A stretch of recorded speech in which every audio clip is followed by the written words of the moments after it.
আসসালামু আলাইকুম, সবাই কেমন আছেন? প্রথমেই দেখতে পাচ্ছেন এমন একটা ভিডিও শুরু করছি, কিছু বলার নাই। আসলে যারা চট্টগ্রামে থাকেন তারাই জানেন, সব ড্রাম তো ফাঁকা। গতদিন আসলে সকালবেলা পানি দিছে, তারপরে আর পানি দেয় নাই, সারাদিন দেয় নাই। এখানে 2 বেলা পানি দেয়, সকাল এবং সন্ধ্যায়। তো সন্ধ্যার দিকে আর পানি দেয় নাই। যতটুকু পানি ছিল এই বালতিতেই এতটুকু পানি ছিল। এখন এইটুকু দিয়ে আমি যেইগুলো সেহরি তারপরে ইফতারির আগে যেগুলো ছিল, এখন সেই বাটি যদি পরিষ্কার করতে যাই তো আমি সব কিছু রেখে দিয়েছিলাম যে পানি আসবে। পরে দেখলাম যে না, পানি আর আসে নাই। আসলে এই সময়টাতে চট্টগ্রামে পানির খুবই কষ্ট হয়ে যায়। আর আমি এখানে এসে আসলে পানির সাথে দৌড়ে কাজ করা, এটা মনে হয় প্রথম শেখাই বলা যেতে পারে। কারণ যখন বাপের বাসায় ছিলাম বা শ্বশুর বাসায় পানির তো আলহামদুলিল্লাহ কোনো সমস্যা নাই।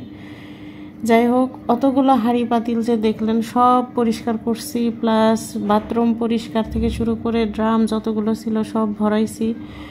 পানি সব কিছু ভরানোর পরে আমার কাজটা আরও বেড়ে যায়। এখানে আসলে কিছু টাকা আছে। আসলে কিছু জিনিস আগে টাকা কি হতো, যখন আমি টাকা জমাতাম তখন মেকআপের জিনিস কিনতাম। এখন আর এইগুলো করি না, কেন জানি না, মনে হয় যে জীবনটা খুবই ছোট। আর যাদেরকে ভালোবাসি, যাদেরকে সম্মান করি মন থেকে, যাদের প্রতি আমার অনেক বেশি ভালোবাসা, মনে হয় যে তাদের জন্য যদি আমি কিছু কিছু ছোট একটা কিছু হলেও যেন করতে পারি, এটা আমার কাজ করে। এখন জানি না কেন, আগে একটু টাকা জমালেই আমি এইরকম মেকআপের জিনিস কিনতাম। আর এখন একটু টাকা জমানোর কেন জানি না একটু মাথার ভিতর হয় যে আচ্ছা ঠিক আছে, টাকা জমাই, এই পরে কোনো কাজে লাগতে পারে। যাই হোক, এখানে দেখেন আজকে ইফতারিতে তেমন বেশি কিছু আমি করব না। ইফতারিতে মোটামুটি যা আছে, ফল ফ্রুটস যা আছে, আর মোটামুটি শুধু বেগুনি পেঁয়াজু এইগুলো একটু ভেজে নেব। আর এখানে আজকে সবজি খিচুড়ি করব। সবজি যেটুকু আছে সেইগুলো দিয়েই করব। আর কয়েক ধরনের ডাল নিছি। ডাল হচ্ছে মসুর, খেসারি, তারপরে মুগ ডাল, আর আরেকটা কি ডাল যেন নিলাম, এখন আর আসতেছে না মনে, মাসকলাইয়ের ডাল। আর এখানে তো সবজি দেখতেই পাচ্ছেন। আসলে এই কালারগুলো এত সুন্দর লাগে দেখে দেখে, চোখেরই শান্তি, কালারফুল। যাই হোক, এখানে তো এই যে বেগুনি ভেজে নিলাম, একটু একটু করে নিচ্ছি। আসলে যখন আমি এই বেগুনিগুলো ভেজে নিচ্ছি, তারপর থেকে আমার একটু হঠাৎ করে বুকে ব্যথা হয়। তো একটু একটু করে ভিডিও করছি, কিন্তু সারাদিন কিন্তু অনেক কাজ করছি। পানি না থাকলে যে কি কষ্ট হয়, আর পানি আসার পরে কত দ্রুত যে কাজ করতে হয়, কারণ সবারই আর তো পানি নাই। সবাই ড্রাম ভরাবে, সবার কাজ করবে, দেখা যায় পানির আগে আমাদের দৌড়াতে হয়। যদি 2 মিনিটও লেট হয়ে যায় পানি নিতে, দেখা যাবে যে পানি নাই, এরকম হয়ে যায়। তো এটা তারাই বুঝতে পারবে যারা এটা ফেস করছে, তাছাড়া এটা বলেও বোঝানোর মতো না। পানি তো দেখতেই পেলেন যে কত ছোট করে কম করে পানি আসতেছিল, পরে আর কি পানি আসছে। এদিকে আজকে তো শনিবার, আমার হাজব্যান্ডের ছুটি ছিল, উনি তো ঘুম, ওনাকে আমি দ্রুত বলতেছি তাড়াতাড়ি তাড়াতাড়ি ওঠো, তাড়াতাড়ি গোসল করে নাও, গোসলটা যাতে একটু আরাম করে করতে পারে, যে পানি বেশি আছে।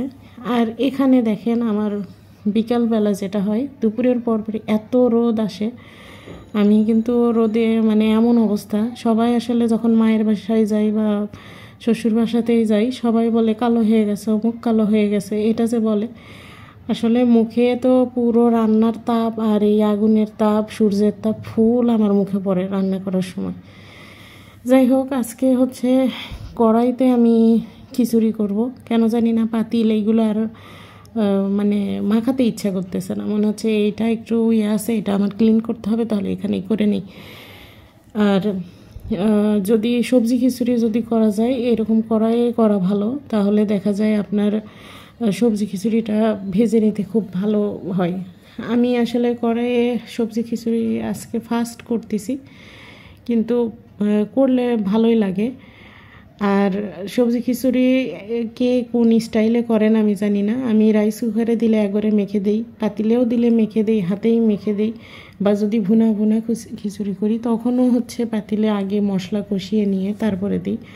কিন্তু সবজি খিচুড়ির সবজির যে একটা ঘ্রাণ থাকে, তারপরে সবজির যে এক্সট্রা একটা পানি বের হয়, প্লাস ডাল যে আমি 4 রকমের ডাল দিলাম, 4 রকমের 4টা ডালের ঘ্রাণ। তা একটু যদি আপনি 5 মিনিট যদি একটু ভেজে নেন, তাহলে দেখা যায় সবজির যে একটা গন্ধ সেটাও থাকে না, সাথে আপনার ডালের গন্ধটাও চলে যায়, একটু ভাজা ভাজা ঘ্রাণ আসে। তারপরে ধীরে ধীরে মশলা দেব। মশলা দেওয়ার পর আর কি খিচুড়ি ডান। আর ফুল ভিডিও আর আমি করলাম না, আসলে ইফতারি রেডি করারও সময় হয়ে গেছে। আজকে আলহামদুলিল্লাহ আমার তেমন বেশি কিছু করতে হয় নাই। আমার হাজব্যান্ড বেল নিয়ে আসছিল, আমি দেখলাম ও নিজেই বেলের শরবত করছে। তারপর আমার হঠাৎ হচ্ছে যে ট্যাং যে পাওয়া যায়, এইটা আমার খাওয়ার ইচ্ছা হচ্ছিল। তো ও আবার 5 মিনিটে নিচে যে নিয়ে এসে আমার হাজব্যান্ডই আজকে ইফতারের সব কিছু করছে, মানে শরবতের আইটেমগুলো ও করছে, ফ্রুটস কাটছে, তরমুজ কাটা ওই করছে, আর আমি শুধু এইগুলো ভেজে নিয়ে গেছি ঘরে, এই তো।